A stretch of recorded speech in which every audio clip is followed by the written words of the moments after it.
네, 이번 강의는요. 지난주에 그 부산제일성서침례교회 이제 요청으로 준비했던 강의인데, 이게 적그리스도에 대한 오해와 진실을 좀 이렇게 바로잡는데 유익이 있어서 우리 교회에서도 이렇게 진행을 하게 됐습니다. 그래서 적그리스도 총정리 이렇게 제목을 붙여봤는데요.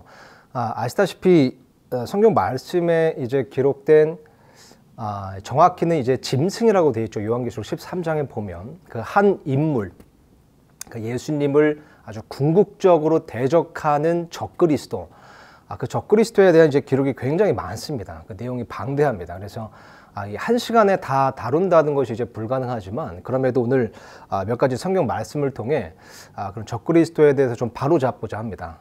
그러니까 위조 지폐 감별사들이 그렇게 한다고 합니다. 그러니까 위조 지폐들을 많이 연구하기보다 오히려 진짜 지폐를 아주 철저하게 연구를 하다 보면 그거를 절대적인 잣대로 가짜 지폐들은 자연스럽게 감별이 된다는 거죠. 그래서 우리가 성경적으로 이 요한계시록 13장에 나오는 짐승 혹은 다니엘서 9장에 나오는 그 장차올 그 통치자, 그 적그리스도가 무엇인지를 성경 말씀을 통해 좀 정립해 보도록 하겠습니다. 일단 적그리스도, 이 적그리스도라는 용어가 성경에 4군데 나옵니다. 그래서 그 대목을 보면 이 적그리스도의 용어에 대해서 정의를 아예 내려주고 있어요. 그래서 그것 먼저 좀 정리를 해보겠습니다.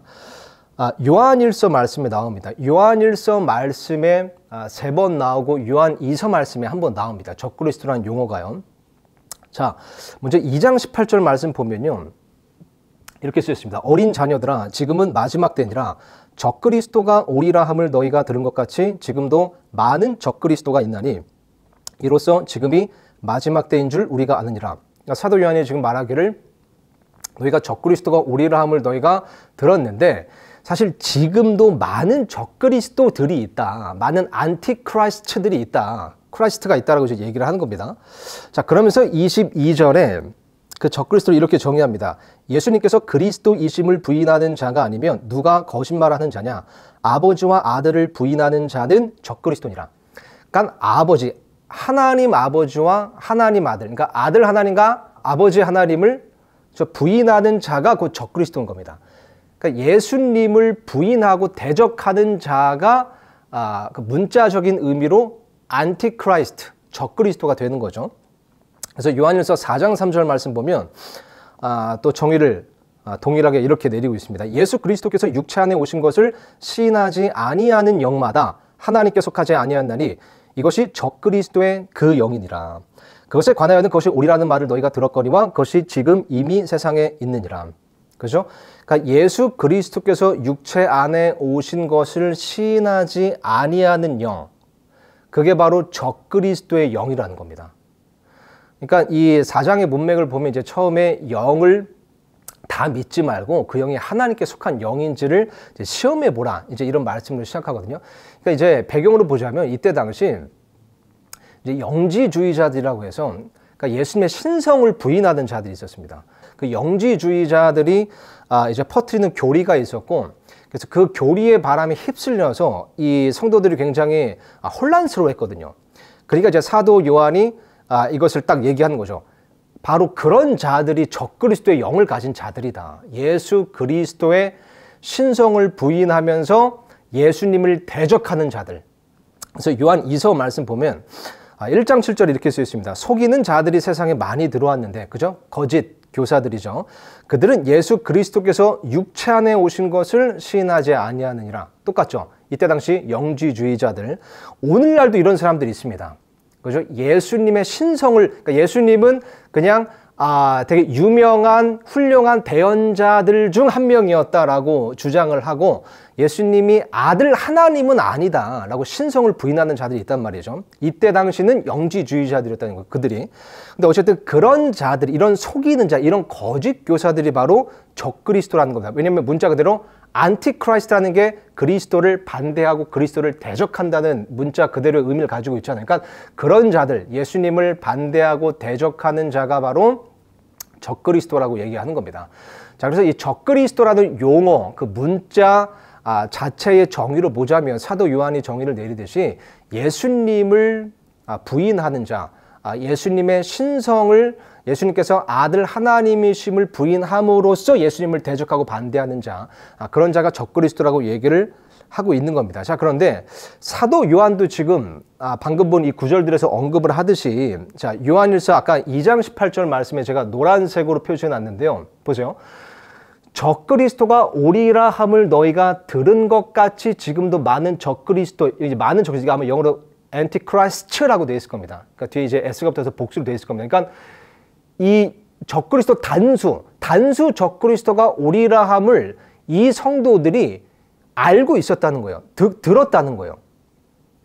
그러니까 이 성도들은 다니엘서 9장에 기록된 예언된 그 장차 올 한 통치자, 그러니까 예수님을 메시아를 대적하는, 그래서 하나님의 백성을 핍박하는, 하나님의 성전을 또 황폐하게 할 그 한 통치자가 올 것을, 그 통치자에 대한 어떤 교리적인 지식이 있었다는 겁니다. 그죠? 그리고 요한계시록 13장에 있는 그 짐승, 그죠? 그 짐승에 대한 지식이 있었던 거예요. 또 데살로니가후서에서 사도 바울이 가르쳤던 거기서는 이제 뭐라고 써있죠? 죄의 사람이라고 이제 표현되어 있죠. 우리 좀 이따 이제 살펴볼 거지만, 이제 어떤 그 한 인물, 그러니까 예수님을 궁극적으로 대적하는, 최종적으로 대적하는 아주 극치의 안티크라이스트가 곧 오리라는 어떤 그런 교리적인 사실에 대해서는 이 초대교회 성도들도 익히 알고 있었다는 겁니다. 좀 이따 데살로니가 후서 말씀도 볼 거지만 사도 바울이 데살로니가 교회 성도들에게, 데살로니가 교회에는 사도 바울이 이 머물러서 직접 가르친 기간이 얼마 안 되거든요.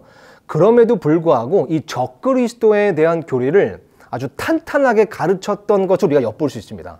그러니까 이 초대교회 성도들도 앞으로 7년 환란기 때 그 남은 한 일회 때 오게 될 이 다니엘서 9장에서는 통치자라고 되어 있고, 또 요한계시록 13장에는 짐승이라고 되어 있죠. 어쨌든 그 한 인물이 오게 될 것이라는 것을 알고 있었고, 이 요한일서 말씀을 보니까 성도들이 그 한 인물을 뭐라고 불렀냐? 적그리스도라고 불렀다는 겁니다. 문자 의미로 보자면 또 맞죠. 그죠? 왜냐면 그 짐승, 그 통치자가 예수님을 아주 궁극적으로 대적하는 인물일 것이기 때문에 그 단수 적그리스도가 오리라함을 이제 들었던 겁니다. 그래서 아까 요한일서 4장 말씀에도 보면 다시 언급해줘. 이제 그 적그리스도의 그 영이니라라고 얘기하면서 그것에 관하여는 그 적그리스도의 그 영, 적그리스도의 그 영이래. 그러니까 적그리스도의 영인데 그 영이라고 하면서 그 적그리스도의 영을 특정하고 있죠. 그러니까 그 어떤 특정한 적그리스도의 영에 관하여는 그것이 오리라는 말을 너희가 들었거니와. 그러니까 이 초대교회 성도들도 그 어떤 the antichrist가 오리라는 것, 그 한 어떤 인물이 7년 환란기 때 오리라는 것은 익히 잘 알고 있었던 겁니다. 그죠? 그래서 오늘 이 인물에 대해서 초대교회 성도들도 사도들의 가르침을 받아 익히 알고 있었던 이 인물에 대해서 우리가 좀 정리해 보려고 합니다. 자, 그러면 아까 이제 몇 번 언급한 이제 데살로니가후서 2장 3절 보면요, 이 사도 바울도 데살로니가 교회 성도들에게 적그리스도에 대해서 이 한 인물에 대해서 아주 탄탄하게 잘 가르쳤는데, 사도 바울은 이렇게 이제 가르쳤습니다. 2장 3절 보면요, 아무도 어떤 방법으로든 너희를 속이지 못하게 하라. 먼저 떨어져 나가는 일이 일어나고 저 죄의 사람, 한 사람을 특정합니다.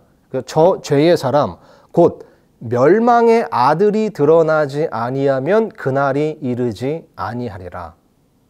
그러니까 이 사도 바울은 적그리스도를 죄의 사람이라고 얘기하고 멸망의 아들이라고 얘기합니다. 일단 4절까지 읽어보겠습니다. 그는 대적하는 자요. 그죠? 예수님을 대적하는 자니까 안티크라이스트인 거죠. 그래서 그는 대적하는 자여 또 하나님이라 불리거나 혹은 경배받는 모든 것 위로 자기를 높이는 자로서 하나님처럼 하나님의 성전에 앉아 자기가 하나님인 것을 스스로 보이느니라. 이것은 또 다니엘서 9장 말씀과도 일치하고요. 좀 이따 살펴볼 겁니다. 자, 어쨌든 지금 보니까 사도 바울이 지금 데살로니가 교회 성도들에게, 데살로니가 교회 성도들과 이제 함께 있을 때 예수님의 재림에 대해서 더 정확히는 예수님의 그 재림 프로그램에 대해서 구체적으로 가르친 바가 있는 거예요. 자, 그래서 지금 이제 가르치는 게 3절에서 이게 뭐죠? 아무도 어떤 방법으로 너희를 속이지 못하게 하라. 먼저 떨어져 나가는 일이 일어나고 저 죄의 사람 곧 멸망의 아들이 드러나지 아니면 그 날이 이르지 아니하리라. 그 날, 그러니까 예수님의 재림, 예수님의 지상가림, 예수님의 재림이 있기 전에 먼저 떨어져 나가는 일이 일어나고 그리고 죄의 사람 곧 멸망의 아들이 드러난다는 겁니다. 그 두 가지 사건이 일어나지 아니하면 그날 예수님의 재림이 일어나지 않는다는 겁니다. 자, 지금부터 이제 뭘 할 거냐면요. 이 데살로니가후서 말씀을 시작으로 적그리스도에 대한 어떤 특징 혹은 단서들을 하나하나 정리해 보겠습니다. 그래서 12가지를 한번 정리해 볼 겁니다. 자, 일단 이 말씀을 통해서 우리는 적그리스도가 이제 적그리스도의 등장 시기, 그러니까 드러나는 시기가 언젠지를 알 수 있습니다. 그 단서를 우리가 알 수 있죠. 그러니까 보니까 먼저 떨어져 나가는 일이 일어나고 저 죄의 사람이 드러난대요. 그리고 그러지 아니하면 그날이 이르지 아니한다는 거 보니까 이 적그리스도가 드러나는 시기는 언제죠? 먼저 떨어져 나가는 일이 있고 예수님의 지상 강림 사인 겁니다. 그러면 먼저 떨어져 나가는 일이 무엇일까요? 요것도 예전에 이제 강의 때 좀 구체적으로 설명을 했습니다. 요거는 제가 요 카드로 이렇게 클릭하시면 볼 수 있게 이제 띄워 드리겠습니다. 간단하게 한번 짚고 넘어가자면 일단 여기 나오는 먼저 떨어져, 이게 영어로 이제 falling away라고 되어 있습니다. 이게 이제 개역성경에는 배도하는 일이라고 이제 번역이 돼 있어요. 그러니까 falling away 하면 어떤 믿음에서 떨어져 나간다, 어떤 교리에서 떨어져 나간다 이렇게도 볼 수 있어요. 그래서 배도라고도 우리가 볼 수 있습니다. 또한 이 falling away는 이제 원어를 보면 이제 헬러 이제 원어를 보면 이게 그러니까 문자 그대로 직역하자면 그러니까 떠나다라는 의미를 가지고 있습니다. 그래서 그 에라스무스의 이제 공인 본문에서 나온 이제 좋은 성경, 좋은 본문의 성경들을 보면 킹제임스 성경 이전에 킹제임스 성경의 근간이 되었던 그 조상격인 성경들을 보면요, 거기에는 이 falling away 이 헬러 원어를 depart라고 번역을 했습니다.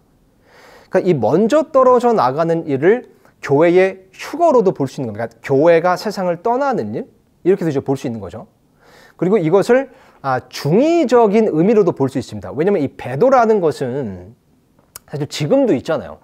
로마 가톨릭 교회가 1차적으로 아주 큰 배도를 오래전부터 이제 해오고 있고요.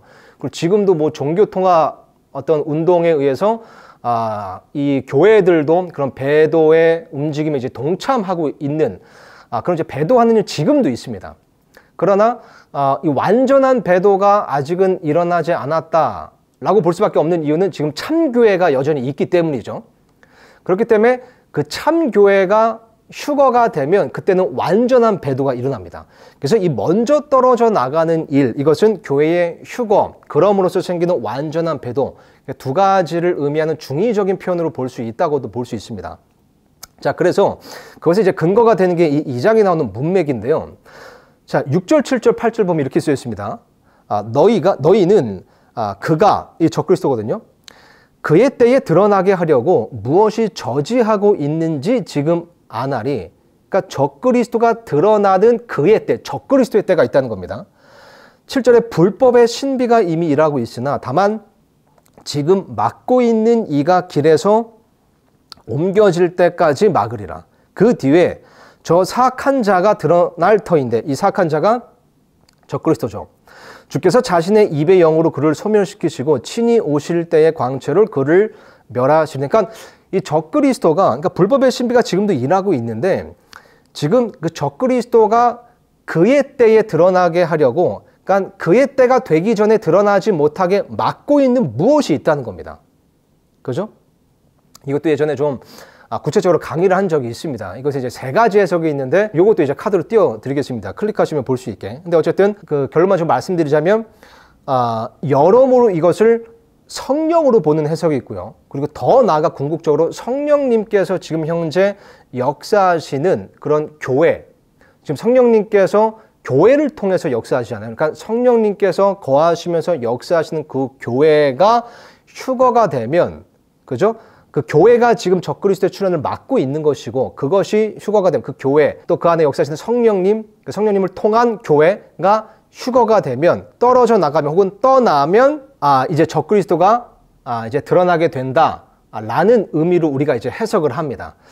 그렇게 볼 때 적그리스도의 시기를 우리가 단서로서 볼 수 있죠. 그죠? 적그리스도는 언제 등장한다? 그러니까 교회의 휴거가 있고 나면, 그리고 먼저 교회의 휴거가 있고 난 뒤에 등장하게 되는 겁니다. 자, 그리고 이 데살로니가후서 말씀 이제 넘어가기 전에 한 가지 더 단서를 추가하자면요.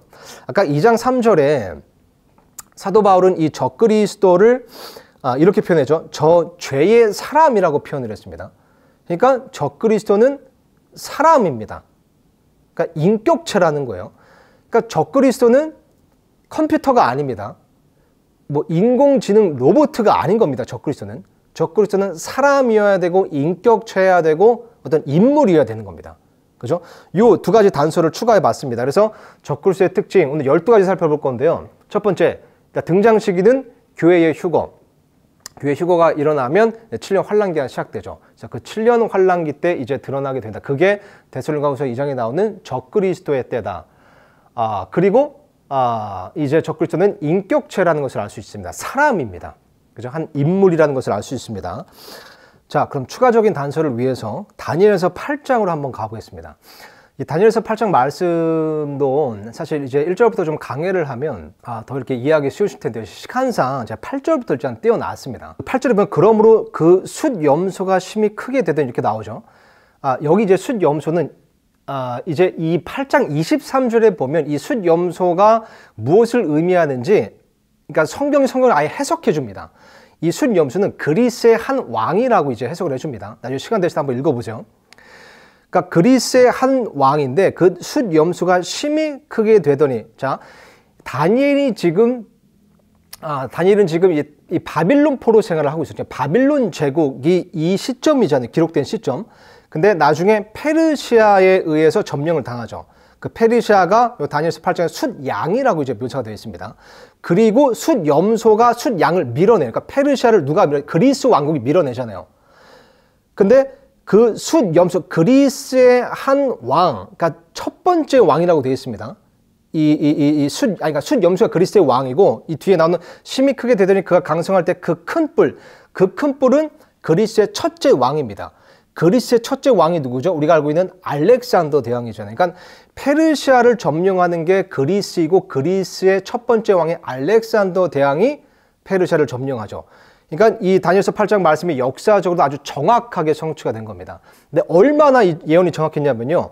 자, 그가 강성할 때에 그 큰 뿔이 알렉산더 대왕이죠. 그리스의 첫째 왕 꺾이고, 강성할 때 꺾이고, 알렉산더 대왕 전성기 때 알렉산더 대왕이 죽었죠. 그죠? 그것 대신 두드러진 뿔 넷이 하늘에 네 바람을 향하여 나서 올라오더라.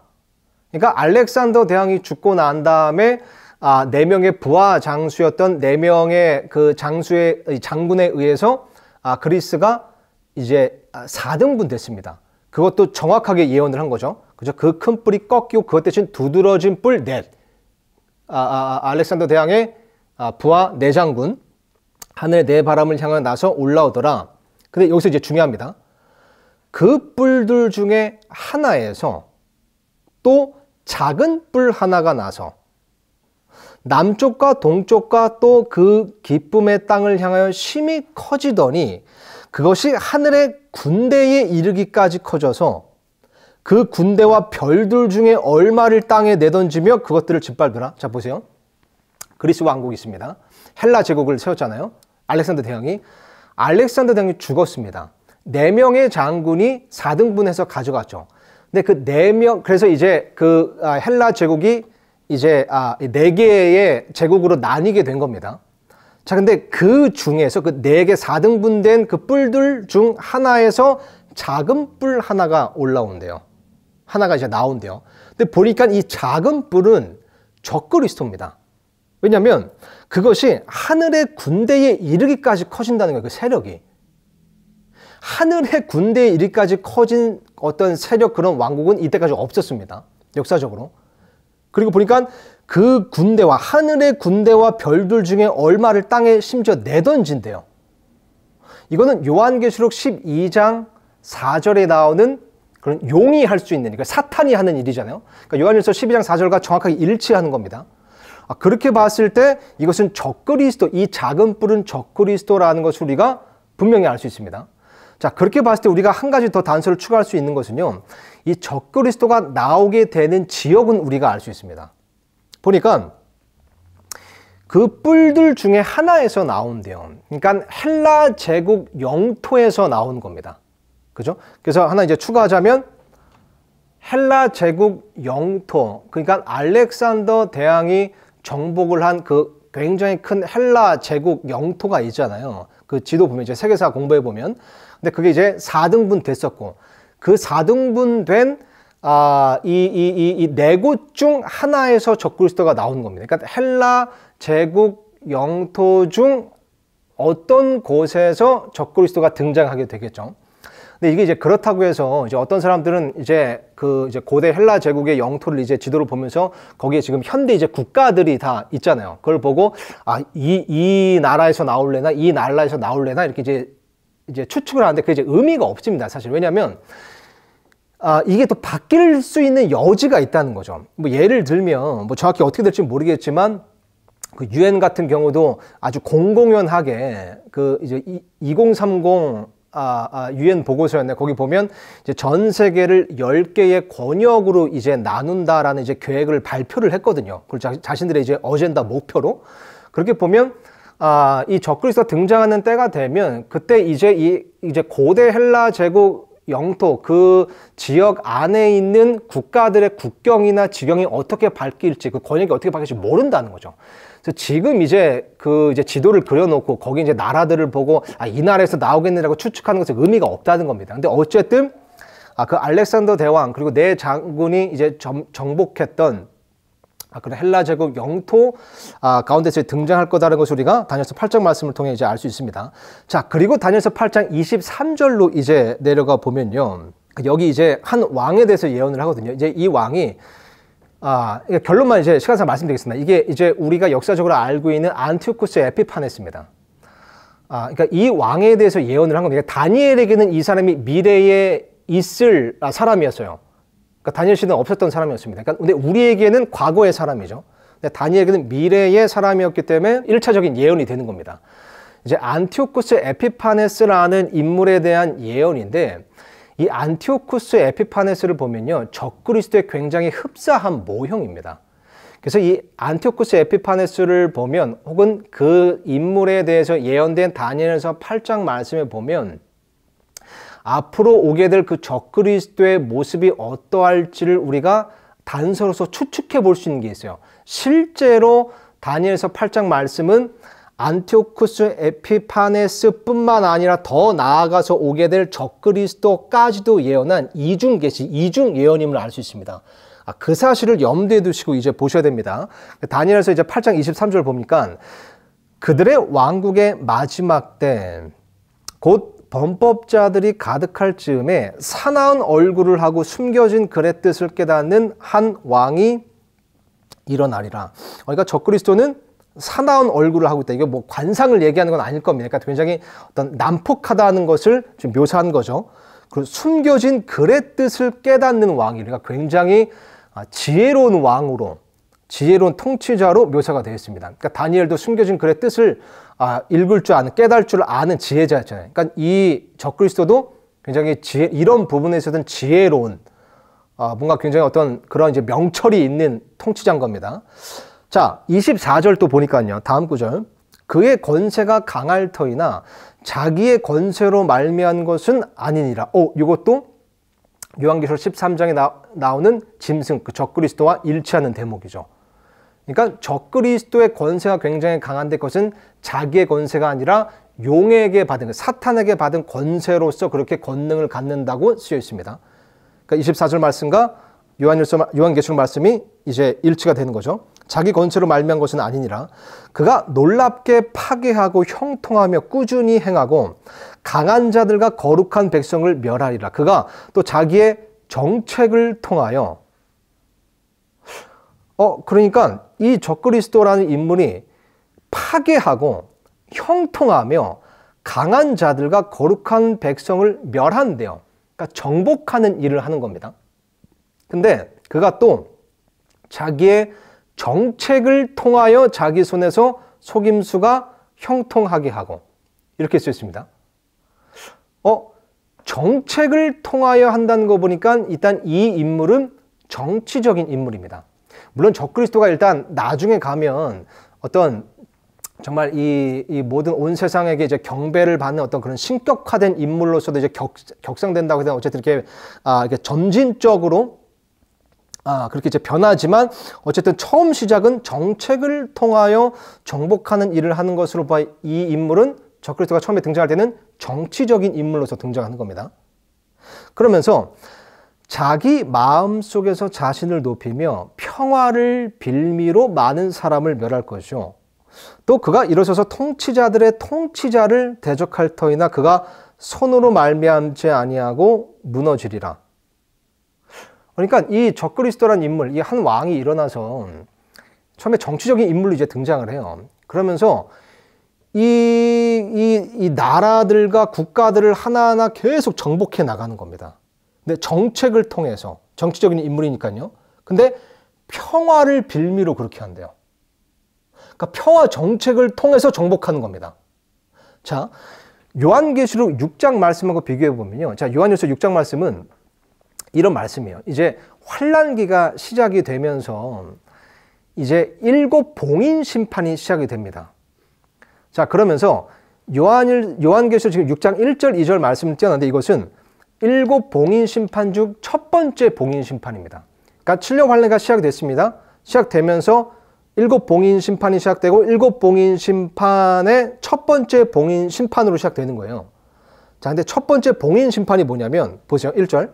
내가 보매 어린 양께서 그 봉인들 중에 하나를 여시더라.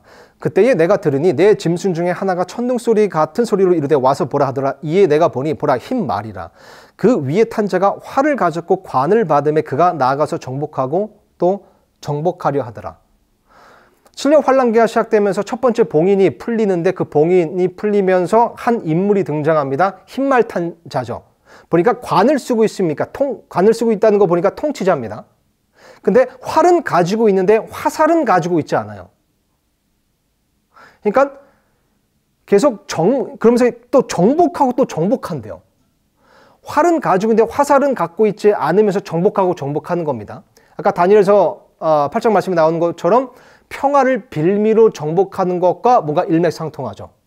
이 흰 말탄자에 대해서 이제 많은 이제 주석서들은 이 흰 말탄자는 예수님이다라고 또 얘기를 해요. 왜냐면 이제 요한계시록 19장에 예수님이 재림하실 때 흰 말을 타시거든요.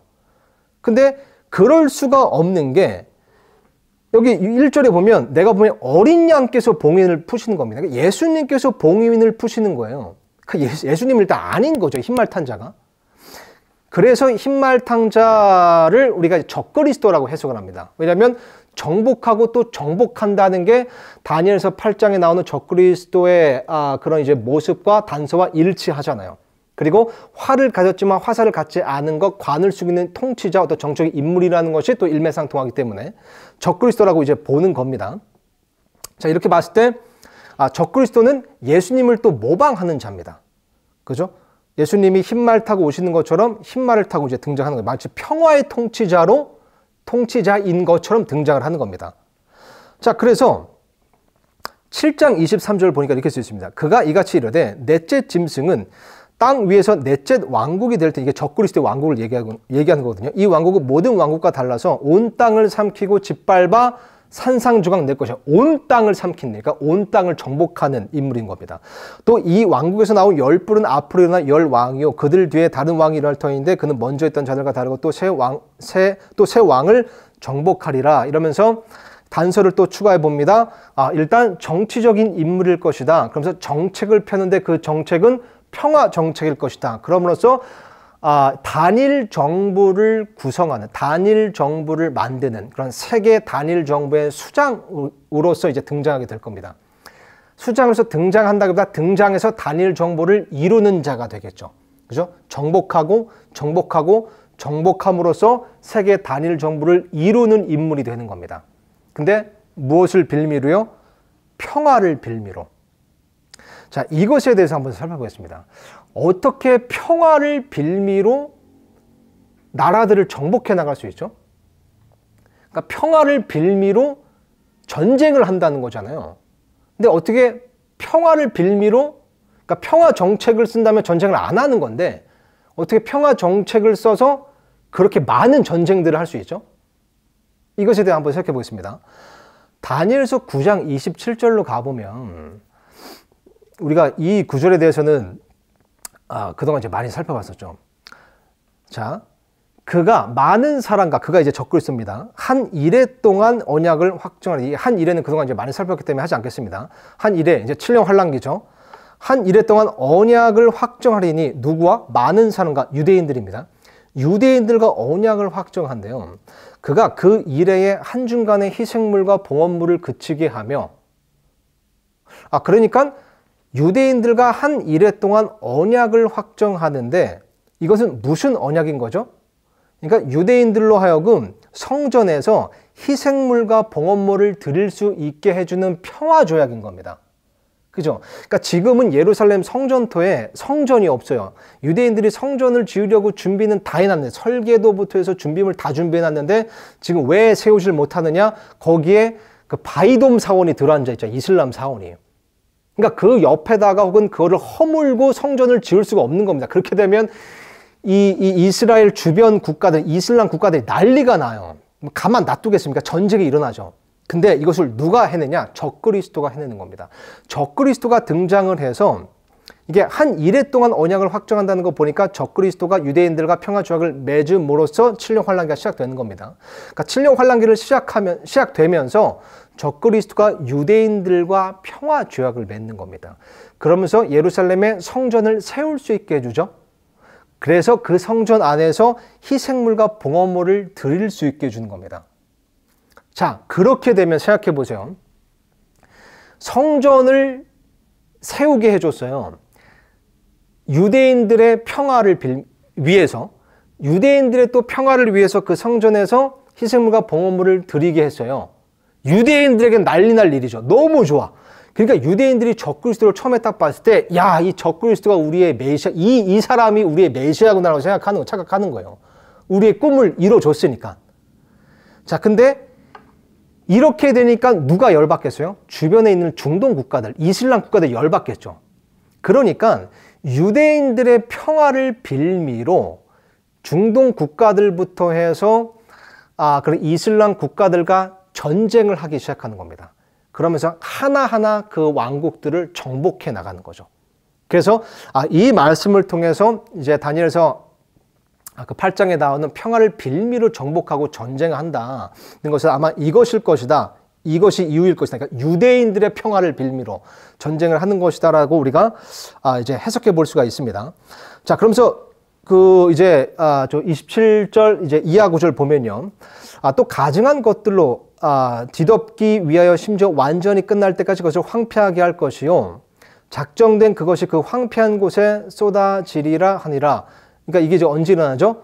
7년 동안 평화조약을 맺었는데 3년 반 지났을 때 그 평화조약을 깨트려 버리는 거예요. 그러면서 그 성전에 자기가 들어서는 겁니다. 이게 아까 데살로니가서 2장에 나왔던 거랑 일맥상통하는 부분이죠. 자, 근데 여기서 또 하나 단서를 우리가 찾을 수 있습니다. 또 하나 단서를 짚고 넘어가려고 하는데, 자, 유대인들과 평화조약을 맺었습니다.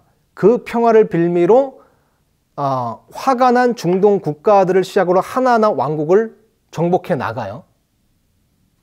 그러면서 성경의 다른 말씀 보면요, 이 적그리스도가 계속 그렇게 3년 반 동안 열심히 전쟁을 하다가 암살을 당하거나 혹은 전쟁 가운데 죽게 되는 것처럼 보입니다.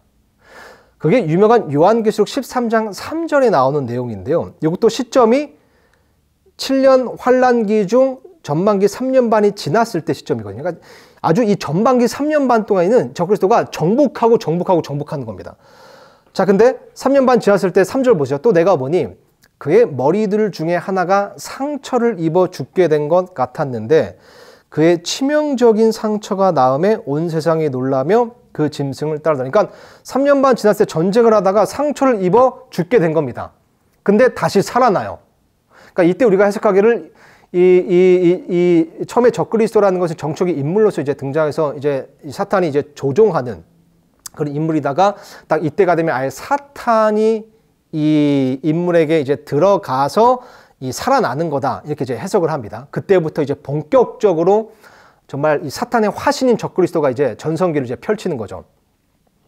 자, 근데 그렇게 봤을 때도 이 적그리스도가 예수님을 모방하는 자인 걸 알 수 있죠. 예수님의 부활을 모방한 겁니다.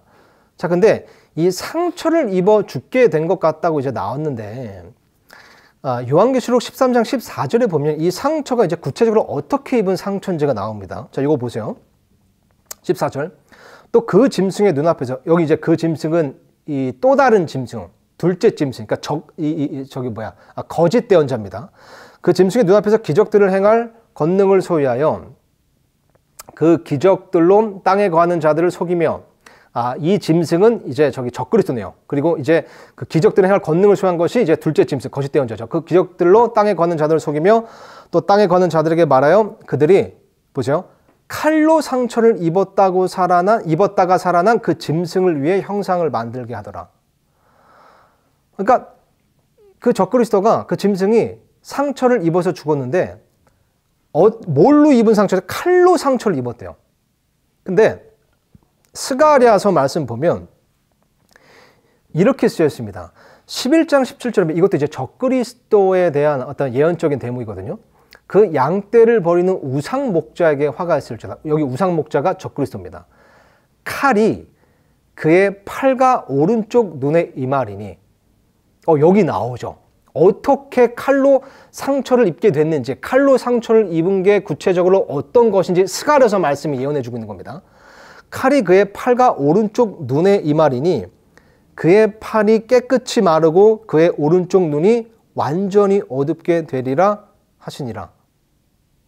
그러니까 그 짐승이 칼로 상처를 입는데 그 칼로 상처를 입어서 일단 팔 하나가 완전히 없어져요. 그죠? 깨끗이 마르고 또 그의 오른쪽 눈이 완전히 어둡게 된다는 겁니다. 그죠? 그렇게 봤을 때, 자, 단서를 하나 추가하겠습니다. 적그리스도가 3년 반 동안 전쟁하다가 죽게 돼요. 칼로 상처를 입습니다. 그래서 팔이 하나 잘리고 오른쪽 눈이 실명이 됩니다. 그리고 뭐 사탄이 들어갔든 사탄의 권능을 봐서 부활했든 어쨌든 부활하잖아요. 그랬을 때 그의 모습은 아마 파란 쪽이 없고 오른쪽 눈이 없는 애꾸눈일 거다. 이렇게 이제 우리가 볼 수 있습니다. 그렇게 봤을 때 이제 흥미로운 게 이 세계정부제, 그러면서 이제 그 후반기 3년 반 동안 전성기가 시작되면서 온 세상을 정복하거든요. 그렇게 봤을 때 이제 세계정부주의자들이 꼭 이 사용하는 그 상징 중에 하나가 한쪽 눈, 전시안이라고 하죠. 그죠? 그래서 저기 1달러 지폐에 그 피라미드가 이렇게 있고 거기에 맨 꼭대기에 눈 있잖아요. 그 눈을 가만히 이렇게 보신 적 있어요? 이렇게 오른쪽 눈일까 왼쪽 눈일까 한번 생각해 본 적 있어요? 가만 보면 그게 왼쪽 눈이에요. 왼쪽 눈. 그죠? 왜냐면 적그리스도는 뭐 그것 때문인지 우리가 뭐 단정 지을 수는 없지만 뭐 성경에 나오는 내용도 아니고, 근데 어쨌든 이 적그리스도는 부활했을 때 오른쪽 눈이 없는 상태, 왼쪽 눈만 있는 상태일 겁니다. 어벤져스 토르가 부활했을 때 어느 쪽 눈이 실명되죠? 갑자기 생각이 안 나죠. 어쨌든 그런 이제 상징, 그런 거 이제 볼 수 있습니다. 자, 그러면서 또 하나 여기서 단서를 추가할 수 있는 게 뭐냐면, 자, 그때부터 보세요. 부활을 했어요. 이 적그리스도가 죽었다가 이제 막 여기 한쪽 발이 잘리고 이제 그 한쪽 눈이 실명된 상태에서 부활을 하니까 이 적그리스도가 처음에는 정치적인 인물이 됐다가 이제는 신격화된 겁니다. 그죠? 그럼으로써 아까 다니엘서 9장 27절에 나오는 것처럼 또 데살로니가서 2장에서 사도 바울이 기록한 것처럼 그때부터 성전에 들어앉아서 하나님 행세를 하는 겁니다. 왜냐면 부활했으니까 신격화가 된 거야. 나 사실 내가 하나님이었어가 된 거예요. 왜냐면 사람들도 그렇게 인정을 해버리거든요. 그게 이제 요한계시록 13장에 나오거든요. 4절 보니까 그들이 그 짐승에게 권능을 준 용에게 경배하고 또 그 짐승에게 경배하여 이르되 누가 이 짐승과 같으냐, 누가 능히 그와 전쟁을 하겠느냐 하더라. 그러니까 막 전쟁을 하다가 적그리스도를 죽였어요. 그러니까 야 이제 우리가 이겼다 했는데 적그리스도가 살아난 거예요. 그러니까 다른 민족들이 야 누가 이런 사람하고 전쟁을 하겠냐. 완전 얘는 이제 하나님이 완전 이제 신인 거 아니냐. 그러면서 신격화가 되니까 딱 전반부 3년 반이 끝냈을 때 죽고 부활하면서 성전에 들어앉아서 자기가 하나님 행세를 하는 거죠. 그러면서 봉헌물도 그치게 하고 희생물도 그치게 하면서 예수님께서 또한 예언하신 것처럼 이제 그 성전에 들어앉아서 그 황폐한 것이 들어앉게 된 것을 보거든 유대에 있는 자들은 산들을 도망갈지어다 이렇게 이제 예언하셨으니까 그러니까 그 예수께서 말씀하셨고 데드가후서에도 나오고 다니엘서 9장에도 나오는 그 적그리스도가 성전 안에 들어앉아 성전을 황폐하게 하는 그 예언이 또한 이때 성취가 되는 겁니다. 자, 5절부터 계속 읽겠습니다. 또 용이 그에게 큰 것들을 말하며 신성모독하는 입을 주고 그죠? 또 42달 동안 지속할 권능을 주매 그죠? 이제 후반기 3년 반 동안 이제 지속할 권능을 주는 겁니다. 그래서 이제 전성기가 시작되는 거죠. 그가 입을 벌려 하나님을 대적하며 모독하되 이때부터 본격적으로 하나님을 대적하며 모독하는 겁니다. 신성 모독하는 겁니다. 왜 그렇죠? 신격화 됐잖아요. 자기가 신이 된 겁니다. 그분의 이름과 그분의 성막과 하늘에 거하는 자들을 모독하더라. 또 그가 성도들과 전쟁하여 그들을 이기는 것을 허락받고 이때부터 본격적으로 성도들을 이때는 이제 환난 성도들이겠죠. 환난 성도들을 아주 극심하게 핍박을 하는 겁니다. 모든 족속과 언어와 민족들을 다스리는 권능을 받았으므로 이때 최종적으로 세계 단일 정부를 이루는 겁니다. 이때 완성이 되는 거죠. 그러면서 땅에 거하는 모든 자들, 곧 세상의 창건 이후로 죽임을 당한 어린 양의 생명책에 이름이 기록되지 않는 자들이 그에게 경배하리라. 땅에 거하는 모든 자들이 완벽한 세계 단일 정부를 이때 이제 이루고 그러면서 성전에 들어앉아 자신이 이제 하나님 행세를 하면서 신처럼 신격화되어서 경배를 받는 그런 인물로서 어떤 그런 신적인 존재로서 이제 모습을 드러내게 되는 겁니다.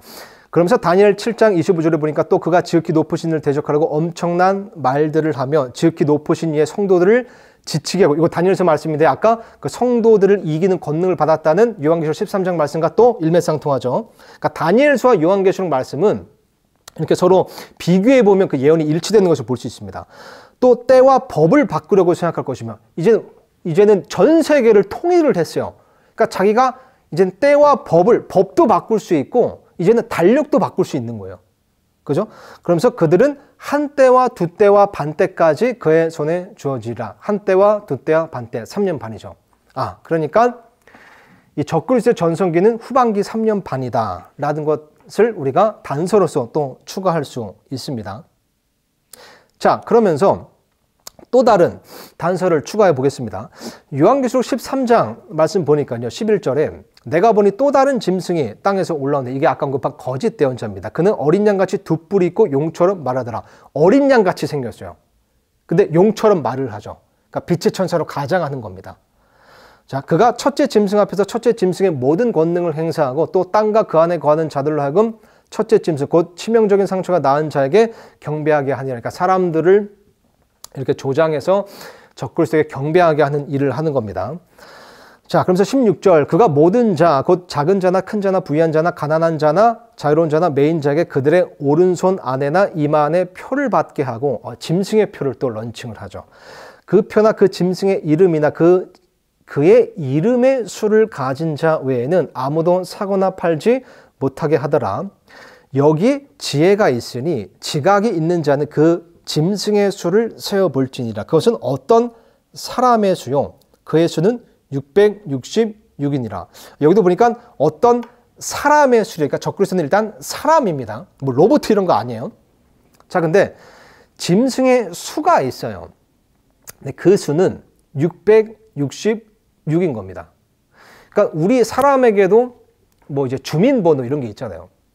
뭐 이때는 이제 그게 어떻게 될지 모르겠지만 어떤 사람들에게 다 고유 번호가 있는 겁니다. 근데 이 적그리스도에게는 그 번호, 그 고유 번호가 어떤 모습, 어떤 식으로든 666이라는 겁니다.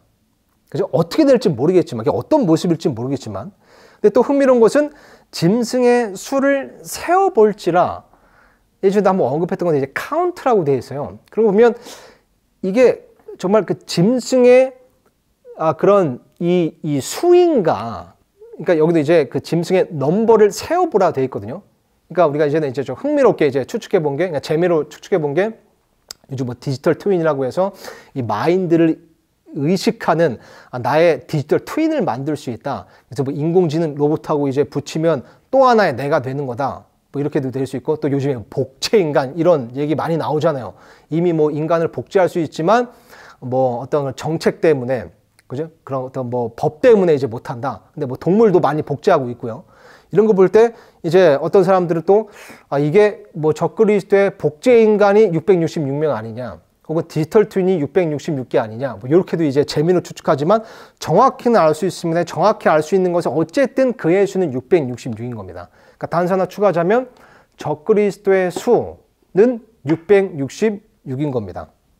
재밌는 거 하나, 우리 저기 조는 분이 한 분 있어서 재밌는 거 하나 좀 얘기하고 가자면, 그 이제 성경 말씀에 보면요, 예수님의 모형으로 나오는 인물들이 21명이에요. 20일은 7 더하기 7 더하기 7이죠. 성경 말씀에 보면 적그리스도를 예표하는 인물도 나와요. 인물들. 그게 18명이 나옵니다. 18은 6 더하기 6 더하기 6이죠. 그죠? 예수님은 777, 적그리스도는 666. 이건 이제 그냥 재미로 하는 겁니다. 그래서 이제 사람들이 이 666 때문에, 요 단서 때문에 이 적그리스도를 좀 이렇게 억지로 축축하기도 해요. 그러니까 적그리스도 후보를 막 만드는 거예요. 이게 저는 뭐 개인적으로 의미가 없다고 봅니다. 사실 이렇게 막 적그리스도 후보를 내는 게.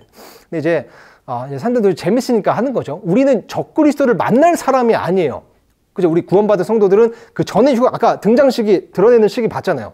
우리는 휴가 이미 됩니다. 우리 적그리스도 안 만나요. 그러니까 의미가 없는데, 이 666 때문에 예전에 이제 오바마 전 대통령, 오바마 전 대통령이 아주 유력한 적그리스도 후보였습니다. 그 이유가 몇 가지가 있었는데, 일단 그 적그리스도란다. 그 오바마가 이제 태어난 때부터 그 임기 종료까지가 정확히 666개월이래요. 그러니까 이제 사람들이 얘 봐라 이렇게 이제 된 거죠. 그리고 또 자꾸 적그리스도래. 오바마의 생일이 8월 4일이래요. 근데 그 8월 4일은 그 한 해에 216번째 날입니다. 216은 6 곱하기 6 곱하기 6이죠. 무섭죠? 저희 아버지 생일 음력으로 하면 8월 4일입니다. 자, 요런 거 이제 갖다 붙이는 거예요, 요런 거. 또 재밌는 게 오바마에 대해서 하나 더 말씀드리면, 예수님께서 누가복음 말씀에 사탄에 대해서 말씀하실 때 이렇게 말씀하셨어요. 내가 사탄이 하늘에서부터 번개같이 떨어지는 것을 보았노라. 그게 이제 영어로 lightning fall from heaven이거든요. 근데 lightning, 그 번개가 이제 히브리어로 발음하면 버락이라고 발음이 됩니다. 진짜로 이거 내가 지어낸 게 아니라 진짜 발음이 버락이에요. 근데 그 from이라는 전치사 있잖아요. 그거는 이제 히브리어로 우 아니면 오라고 발음을 해요. 그러니까 크게 웃으셔도 돼요. 크게 웃으셔도 돼. 그리고 이제 그 heaven은 히브리어로 어떻게 발음 되겠어요? 바마. 설마 바마. 그러니까 이제 lightning from heaven 하면 버락 오바마가 되는 거예요. 그 예수님께서 그때 이제 아람어로 이제 말씀하셨을 거 아니에요. 그러니까 그 딱 제자들에게 그걸 말씀하셨을 때 예수님의 입에서 나온 발음은 버락 오바마가 된 거예요. 사탄에서 얘기하실 때. 그래서 이제 이거를 또 아는 사람들이 얘 틀림없이 적그리스도야라고 이제 추측을 했다는 그런 이제 일들도 있었어요. 해프닝이 있었습니다. 자, 어쨌든 이제 그런 거 있었다는 거 참 확 깨시죠? 예, 참 이제 확 깨졌으니까. 자, 또 다른 단서 추가. 거의 다 끝났습니다. 이제 한 2개만 더 하면 돼. 2개만 더 하면 되네요. 이제 10가지 했으니까. 다니엘서 11장으로 가봅니다. 다니엘서 11장 말씀도 이제 이게 이중 예언, 이중 계시로서 적그리스도에 대한 굉장히 중요한 단서가 되는 대목인데, 자, 36절부터 보면 그 왕, 적그리스도입니다. 그 왕이 자기 뜻대로 행하며 자기를 높이고 모든 신보다 자기를 크게 하며 놀라운 것들을 말하여 신들의 하나님을 대적하고 형통하되 죄송합니다. 자꾸 생각나가지고 네, 버러고마음 자꾸 생각나가지고 그분의 경로가 이루어질 때까지 하리니 이는 작정된 그것이 이루어질 것이기 때문이라. 여기 중요한 단서가 나옵니다. 그가 자기 조상들의 하나님과 조상들의 하나님 그러니까 하나님을 섬기는 조상들은 유대인이겠죠. 그죠? 근데 적그리스도가 자기 조상들이래요. 자기 조상들의 하나님이래요. 그럼 이 적그리스도는 혈통이 어떻게 되는 거예요? 유대인이 되는 거죠. 그러니까 적그리스도는 어떤 인물인데, 또 정치적인 인물인데, 이 유대인의 피를 가지고 있구나. 그러니까 유대인의 혈통이겠구나. 라는 단서를 분명히 알 수 있는 겁니다. 또 보니까 여자들의 바라는 것을 중히 여기지 아니하면, 여자들이 바라는 것을 중히 여기죠. 이게 이제 일각에서는 요 단서 때문에 적그리스도가 동성 연애자겠다라고도 추측을 합니다. 근데 뭐 정확히는 알 수 없습니다. 이 표현이 어떤 걸 의미하는지. 근데 여자들이 바라는 것, 이 유대인 여자들이 바라는 것은 사실 성경 말씀에 의하면 메시아를 낳는 것을 의미하거든요.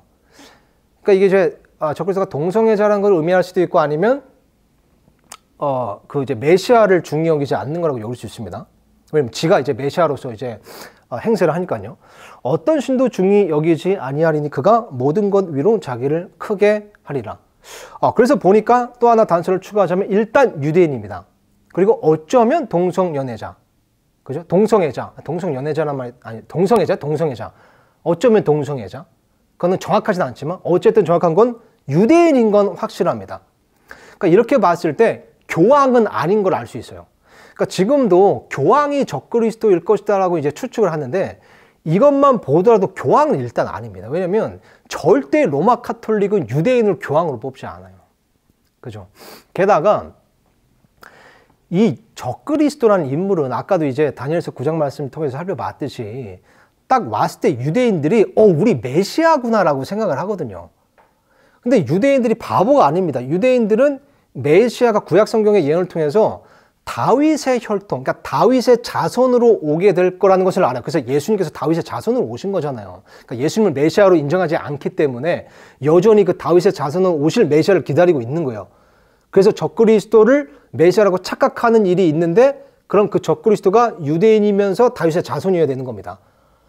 근데 이 유대인들은 교황이 당연히 유대인이 아닌 걸 알고 있고요. 또 이 유대인들과 이 교황청은 원수지간이에요, 지금도.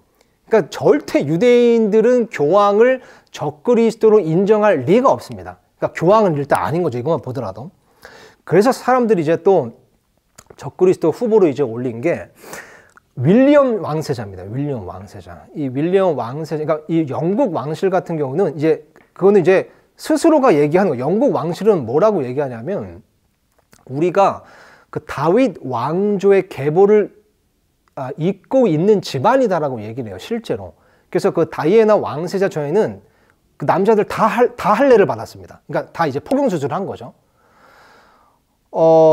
이제 그렇게 봤을 때 또 이제 그 영국 왕실의 윌리엄 왕세자가 그때 당시 이 중동의 평화 정책을 위해서 되게 힘쓰던 사람이었거든요.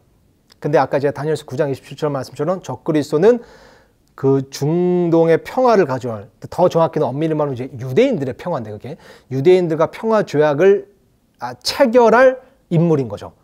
그렇게 봤을 때 이제 이 윌리엄 왕세자가 아니겠느냐, 혹은 이 영국 왕실에서 적그리스도가 나오지 않겠냐. 왜냐면 사실 그 영국 왕실 보면 정말 이 세계 정부주의자들과 아주 밀접하게 결탁이 되어 있습니다. 게다가 다윗의 혈통 유대인이라고 또 주장을 하고 있고요. 뭐 진짜인지 아닌지 모르겠지만, 근데 이 윌리엄 왕세자는 이제 후보에서 지금 밀려났어요. 왜냐면 지금 탈모가 좀 심하게 나와가지고, 예, 사람들이 너무 카리스마가 없다. 적그리스도 치고는. 그러니까 머리가 자꾸 벗겨지면서 거의 다 벗겨져가지고, 어쨌든 탈모 때문에 탈락했다. 그러니까 이제 그 동생, 이제 헨리 왕자가 아니냐, 또 이러고 이제 있는 겁니다. 그러면서 이제 그 제라드 쿠시너라고 트럼프 사위 있죠? 트럼프 대통령. 지금 이제 전 대통령이지만, 이 사람도 적그리스도 후보로 올랐습니다. 왜냐면, 이제, 일단 유대인이고요. 유대인이고, 또, 지금은 아니지만, 그때 당시 이제 이스라엘의 이제 총리였던 그 네타야후 이제 총리와 아저씨, 이렇게 아저씨라고 부를 수 있을 정도로 친밀한 관계 있었고, 그러면서 그때 당시 이제 트럼프 정권 당시 또 이 중동 그 평화 정책의 이제 정책을 피는 이제 수장이었죠. 리더였죠. 그리고 이 제라드 쿠시너가 갖고 있는 뉴욕의 빌딩이 있는데 그 빌딩의 번지수가 666번지예요. 그 빌딩 안에 베리칩 회사가 또 있어요. 이러니까 이제 사람들이 또 제라드 쿠시너 유력한 후보 이랬던 겁니다. 근데 이제 지금 트럼프 정권 끝났고 모르는 거죠. 자, 근데 어쨌든 이제 그게 다 이제 유대인, 유대인이구나라는 단서 때문에 이제 다 생긴 건데, 그러니까 보세요, 여러분. 요 사실 조금만 해도 이 단서가 엄청 많죠. 그러니까 여기에 다 부합하는 인물이어야 돼요. 그러니까 이게 지금 막 몇몇 사람들을 보고 이렇게 추측하는 게 이제 의미가 없다는 겁니다. 이게 또 다가, 이 혈통만 보더라도 이게 다가 아닌 게, 또 이사야서 말씀 보세요. 10장 12절, 이것도 이제 적그리스도에 대한 예언의 대목인데, 자, 그러므로 주가 자신의 모든 일을 시온산과 예루살렘에 행한 뒤에 내가 아시리아 왕의 완악한 마음의 열매와 그의 높은 눈의 자랑을 벌하리라. 여기 나오는 아시리아 왕이 적그리스도입니다. 그러니까 예수님께서 지상 강림을 하셔서 이 아시리아 왕을 심판하신다는 내용이에요. 그래서 14장 25절 가면 곧 내가 그 아시리아 사람을 내 땅에서 쳐부수며 내 산들 위에서 그를 발밑에서 밟으리라. 이게 요한계시록 19장에 일어날 일이죠. 예수께서 흰말 타고 재림하심으로써 지상 강림하실 때 적그리스도를 밟으십니다. 짓밟으십니다. 그때 그의 멍에가 그들에게서 떠나고 그의 짐도 그들의 어깨에서 떠나리라. 적그리스도를 하나님께서 아시리아 사람이라고 얘기합니다.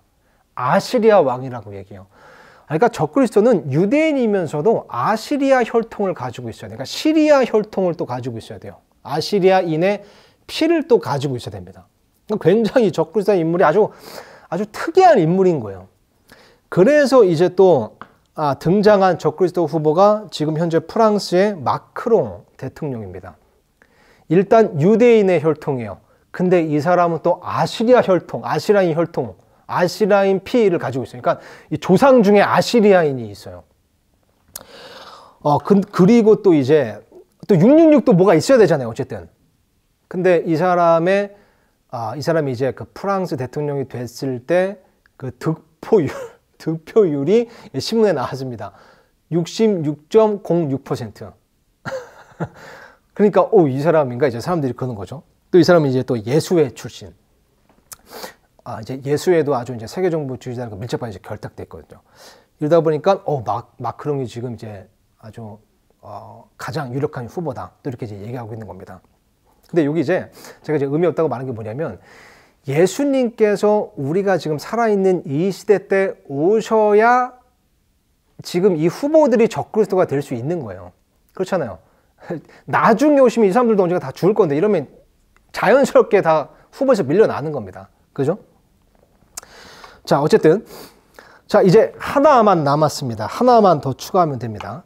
자, 그래서 유대인이면서 또 아시라인 혈통, 그런 또 피를 가지고 있는 인물인데 성경 말씀에 보면 이 적그리스도가 가롯 유다와 굉장히 밀접한 것처럼 보입니다. 그러니까 어떤 모습으로든 가룟 유다와 굉장히 밀접한 연관이 있어요. 뭔가. 일단 요한복음 말씀 보면 예수님께서 이 가룟 유다를 뭐라고 부르시냐면요. 17장 12절에 내가 그들과 함께 세상에 있을 때 아버지 이름으로 그들을 지켰나이다. 아버지께서 내게 주신 자들 내가 지켰고 멸망의 아들 외에는 그들 중에 하나도 잃어버리지 아니하시니 이것은 성경 기록을 성취하려 함이니이다. 가룟 유다를 멸망의 아들로 불렀습니다. 근데 아까 사도 바울이 데살로니가 후서 2장에서 적그리스도를 저 죄의 사람 곧 멸망의 아들이라고 불렀죠. 자, 그리고 사도행전 1장 25절에 보면 사도들이 자, 그가 이 사역과 사도직을 맡게 하옵소서. 유다는 자기 자신의 처소로 가려고 범법함으로 그 직분에서 떨어져 나갔나이다 하고. 그러니까 유다가 예수님을 배신하고 예수님 팔아 넘겨서 자살했는데 그게 자기 처소로 가려고 그렇게 했대요. 이것도 좀 의미심장하죠. 요한계시록 그 말씀에 보면 그 이제 두 증인 때도 이제 살펴봤지만 저기 적그리스도에 대한 또 다른 명칭 중에 하나가 바닥 없는 구덩이에서 올라오는 짐승입니다. 그러니까 바닥 없는 구덩이가 이 적그리스도의 그 처소인 거예요, 어떻게 보면. 근데 유다는 자기 처소로 가려고, 그러니까 왔다가 자기 처소로 돌아갔다는 거예요. 그죠? 요한계시록 17장 11절에 보면 이 적그리스도라는 짐승에 대해서 얘기하면서 이렇게 써 있습니다. 전에 있었다가 지금은 없는. 자, 지금, 여기서 지금은 사도 요한이 살고 있는 지금입니다. 그죠? 그러니까 사도 요한의 시점에서 보는 겁니다. 전에 있었다가 지금은 없는 그 짐승 곧 여덟째며 그 일곱에 속한 자라 그가 멸망으로 들어가느니라. 그러니까 사도 요한에 살던 그 시점에서 사도 요한 전에 있었대요. 그죠? 근데 지금은 없어요. 그러니까 사도 요한이 살던 때는 없어? 근데 또 등장을 해요. 그 짐승 곧 여덟째며 그 일곱에 속한, 일곱 이제 왕이 나오는데 그 중에 이제 마지막 왕, 그 일곱째 왕이 보니까 지금 여덟째며 일곱에 속한 자래요. 그러니까 이게 이제 그 일곱 번째가 이제 적그리스도를 얘기하는 거네요. 근데 그 일곱 번째는 여덟째며 일곱에 속한 자라는 거 보니까 아까 이제 그 요한계시록 13장 말씀에서 적그리스도가 죽었다가 살아나잖아요. 그러니까 적그리스도는 일곱째였다가, 그러니까 여덟째인데 일곱째였던 사람이기도 합니다. 일곱째였다가 여덟째인 거죠. 그러니까 일곱째와 여덟째가 같은 거죠. 그걸 봤어요. 이것만 보더라도 적그리스도가 확실한데, 근데 이게 사도 요한 전에도 있었대요. 혹은 사도 요한 시대에 있다가 없었던 겁니다. 그러니까 이 요한계시록을 기록하는 이 시점 전에 있었다가 요한계시록을 기록하는 이 시점에 없는 거죠. 가룟 유다가 그렇잖아요. 그죠? 그러니까 이런 걸 봤을 때 모르겠습니다. 이 어떤 식으로 이 가룟 유다가 적그리스도와 연관이 있다. 이거 뭐 제 개인적인 추측이지만, 아까 이제 요한일서 말씀 보면 4장 말씀에 사도 요한이 그 요한일서도 사도 요한이 기록한 거고 요한계시록도 사도 요한이 기록한 거죠. 근데 사도 요한이 뭐라고 했습니까? 적그리스도의 그 영이라고 특정하잖아요. 그러니까 이제 어떻게 보면 이제 그 가룟 유다 안에 적그리스도의 그 영이 들어갔던 거 아닌가. 그래서 그 가룟 유다라는 이제 사람을 이제 이용을 한 거고, 그리고 이제 죽고 난 다음에 다시 처소로 돌아갔다가, 이제 딱 그 환란기가 시작되면 다시 어떤 한 인물에게로 들어가는 거죠. 그래서 그 사람이 이제 적그리스도가 되는 거다. 이렇게 이제 볼 수가 있습니다. 자, 그래서 12가지 특징을 정리했는데요. 자, 마지막으로 적그리스도의 운명, 요거는 이제 그 9절만 읽고 마치겠습니다. 자, 요한계시록 16장에 보면 이렇게 쓰였습니다. 이것도 이제 중요한 대목이긴 합니다. 적그리스도에 대한. 또 내가 보매 개구리 같은 부정한 영 셋이 용의 입과 짐승의 입과 거짓 대언자의 입에서 나오더라. 용은 사탄입니다. 짐승은 적그리스도, 거짓 대언자는 요한계시록 13장에 나오는 둘째 짐승. 자, 이것도 좀 흥미로운 게, 자, 용의 입에서 영이 나오네. 그러니까 이 용 사탄은 어떤 영이 나오게 할 수 있습니다. 그런 능력이 있는 자예요. 근데 14절에 보니까 그들은 마귀들의 영들로서 기적들을 행하며 땅과 온 세상의 왕들에게 나아가 하나님 곧 전능자의 저 큰 날에 있을 전쟁을 위하여 그들을 모으더라. 그가 히브리 말로 아마겟돈이라 하는 곳으로 그들을 함께 모으더라. 적그리스도가 신령 환란기 이제 마지막 때가 되면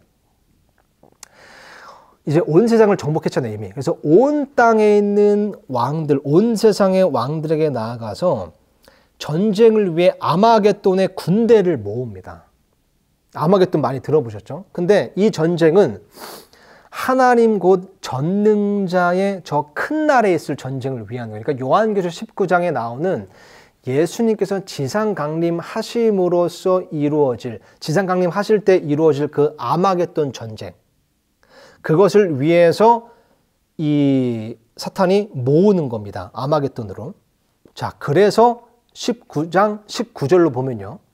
또 내가 보면 그 짐승과 땅의 왕들과 그의 군대들이 함께 모여 말 타신 분과 그분의 군대를 대적하여, 여기서 말 타신 분은 이제 예수님이죠. 그분의 군대를 대적하여 전쟁을 하더라. 자, 그러니까 우리가 소위 아마겟돈 전쟁이라고 하는 것은 엄밀히 말하면 적그리스도가 이제 사탄과 적그리스도와 거짓 대언자가 아주 삼위일체가 돼서 그냥 온 땅의 군대를 이제 모으는 건데, 그게 예루살렘을 점령하려는 전쟁이 아니라 여기 쓰여 있는 것처럼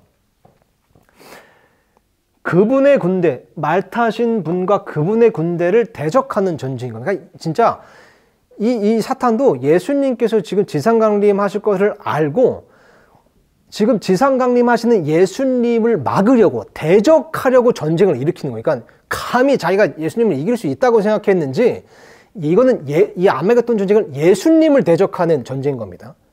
그러니까 하늘의 군대를 대적하는 전쟁인 거죠.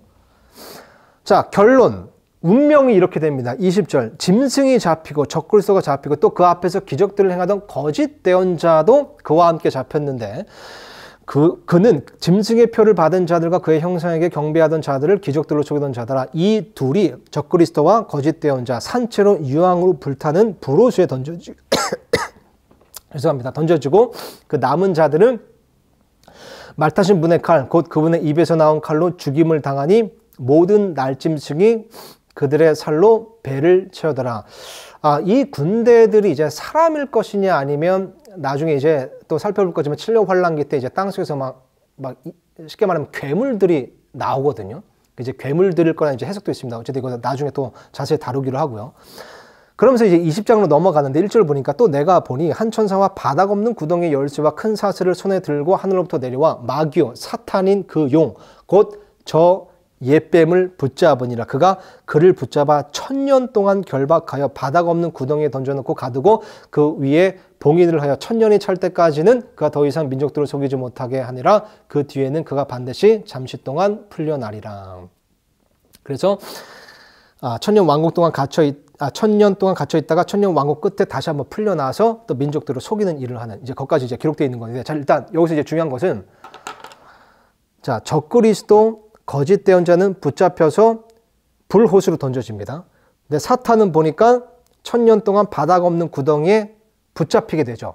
그래서 1000년이 지났을 때 다시 풀려날 수 있도록. 그러니까 이 적그리스도와 사탄은, 그리고 거짓 대언자는 다른 개체예요. 그죠? 그러니까 다른 인격체인 겁니다. 그러니까 퍼스널리티가 다른 거예요.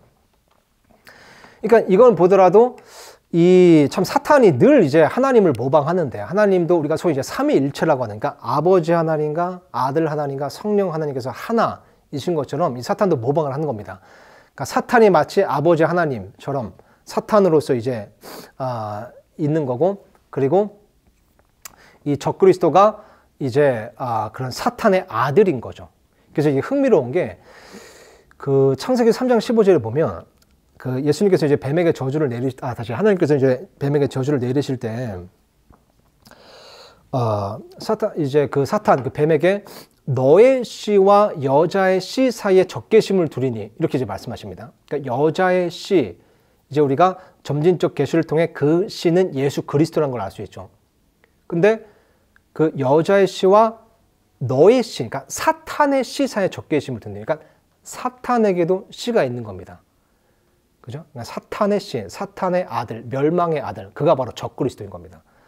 그리고 이제 거짓 대언자는 마치 성령 하나님처럼 그렇게 또 종교적인 지도자로서 그런 적그리스도를 위해 일하는, 적그리스도에게 경배하게 만드는, 조장하는 그런 일을 하는 자로서 볼 때 이제 사탄도 삼위일체를 모방하는 어떤 그런 이제 일을 하게 되고, 그 삼위 중에 이제 하나로서의 인물이 적그리스도다. 사탄의 씨, 사탄의 아들로서의 적그리스도다라는 것을 우리가 알 수 있습니다.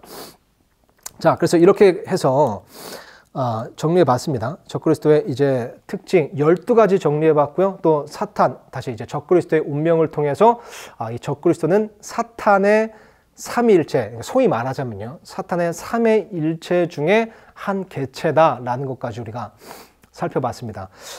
자, 그래서 이 적그리스도의 특징, 요 단서 이런 걸 통해서 우리가 아닌 것들을 좀 감별했으면 좋겠고요. 또 그러면서 이제 무리하게 억측하는 일을 하지 말자는 취지도 이제 있었습니다. 그리고 요한일서에서 사도 요한이 이제 정리한 것처럼 적그리스도라는 용어 자체는 사실 한 인물을 얘기하는 것이 아니라 그것은 예수님을 대적하고 예수님을 부인하는 어떤 그런 영을 포괄적으로 의미하는 것이다라도 우리가 성경적으로 잘 알고 있어야 됩니다. 그렇게 봤을 때 이 적그리스도의 어떤 정신, 적그리스도가 행하는 일들 보면 아까 살펴봤지만 자기 자신을 높이는 일을 하죠. 자기 뜻대로 행한다고 되어 있습니다. 그러니까 사도 요한이 경고를 하잖아요. 적그리스도의 영이 지금도 있느니라. 그러니까 여러분, 지금도 적그리스도의 영은 있습니다. 그러므로써 이 그리스도인의 어떤 신앙생활도 계속해서 흔드는 일을 하고 있거든요. 우리가 물론 그리스도에서 예수님을 부인하진 않습니다. 예수님의 신성을 부인하지는 않지만, 만약 우리가 생각해 보세요. 내 자신을 높이려는 자세와 태도가 있고, 혹은 하나님 뜻대로가 아닌 내 뜻대로 행하려는 자세가 있다면 어쩌면 그것은 적그리스도의 영들에 의해 우리가 지금 휩쓸리고 있는 것일 수 있습니다. 그럼 이런 점에서 적그리스도를 생각할 때 우리가 신앙적으로도, 신앙생활에 있어서 주의할 부분이 있다라고 또 스스로 좀 영적 교훈을 좀 얻었으면 좋겠고요. 무엇보다 이런 교리적인 정립을 통해서 좀 오류의 영, 요한일서 이제 4장 말씀에도 오류의 영과 진리의 영을 잘 분별해야 된다고 나오는데, 그런 오류의 영에 의한 잘못된 교리의 바람에 휩쓸려 다닐 필요가 없다. 그것을 예방하기 위해서라도 교리적으로 이 적그리스도를 초대교회 성도들도 잘 인지하고 있었던 이 적그리스도의 교리를 우리가 잘 인지하고 있어야겠습니다. 오랜 시간 들어주셔서 감사드리고요. 수고 많으셨습니다. 감사합니다.